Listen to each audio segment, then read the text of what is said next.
Music wise நீங்கள் already சொன்ன மாதிரி மேன் ஆஃப் ஸ்டீல் அவ்வளோ சூப்பராக இருக்கும். அண்ட் ஜஸ்டிஸ் லீக்லுமே வந்து பார்த்தீங்கன்னா ரொம்ப அழகான மியூசிக் இருக்கும். இதில் எப்படி இருந்துச்சு மியூசிக்?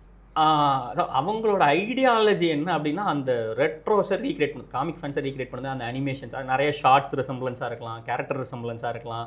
லாஸ்ட்டாக வந்து இந்த அவர் வந்து ஹீரோயினை கிஸ் பண்ணிட்டு ஒரு மாதிரி ஃப்ளோட் ஆகிற ஒரு சீன்ஸ் இருக்கும். ஆக்சுவலாக இது எல்லாமே வந்து ரொம்ப இந்த க்ளவுட்லேருந்து வர சீன்ஸ் ஆக்சுவலாக அது ரொம்ப கைத்தட்டல் தான். அந்த ஏன்னா அதை வந்து ரொம்ப காமிக்கல் ஃபேன்ஸ்க்கு வந்து ரொம்ப பிடிச்ச ஷார்ட், அதே ஃப்ரேமை ரீக்ரியேட் பண்ண மாதிரி தான் பண்ணியிருந்தாங்க.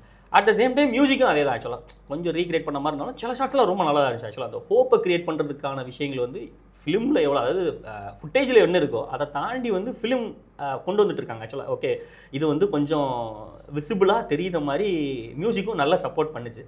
பட் ஆனால் அதுதான் அந்த படத்தோட கான்செப்ட் வந்து அட்வென்ச்சர் தான். ஆக்சுவலாக அதாவது வந்து ஒரு மேன் ஆஃப் ஸ்டீலோ அந்த சைடில் தான் ரொம்ப அட்வென்ச்சரஸாக தான் இருக்கும். ஆக்சுவலாக அதில் ஆர்கேடுன்னு ஒரு தீம் மியூசிக் உண்டு. எனக்கு தெரிஞ்சு அதை தான் யூஸ் பண்ணி நிறைய படங்கள் வந்து எடுத்துக்க மாதிரி. ஹான்ஸ் சிம்மர் சான்ஸே இல்லை, அவரை பற்றி நான் சொல்லணுன்ற நீடே கிடையாது. அந்த காம்போ ரொம்ப சூப்பர். ஹென்ரி கேவில், ஸ்னைடர், அதுக்கப்புறம் வந்து ஹான்ஸ் சிம்மர் வந்து எக்ஸ்ட்ராடனரியான விஷுவல்ஸ் இருக்கும். when it comes to here, ஏன்னா இவங்க காமிக்கை ரீக்ரியேட் பண்ணணும்னு நினச்சதுனால கதையாக ரொம்ப நல்லா இருக்குது. கொஞ்சம் ஹோப் கிரியேட் ஆகுது. அந்த ஹோப் ஒரு நல்ல சப்போர்ட் பண்ணுற அளவுக்கு ஒரு மியூசிக்கும் இதில் இருக்குது. அகைன் சில பேர் வந்து என்ன ஃபீல் பண்ணலான்னா கொஞ்சம் இன்னும் பழைய ட்ரெண்டில் நம்ம இருக்கோமோ அப்படின்ற மாதிரியான ஒரு தாட் ப்ராசஸும் கிரியேட் பண்ணலாம்.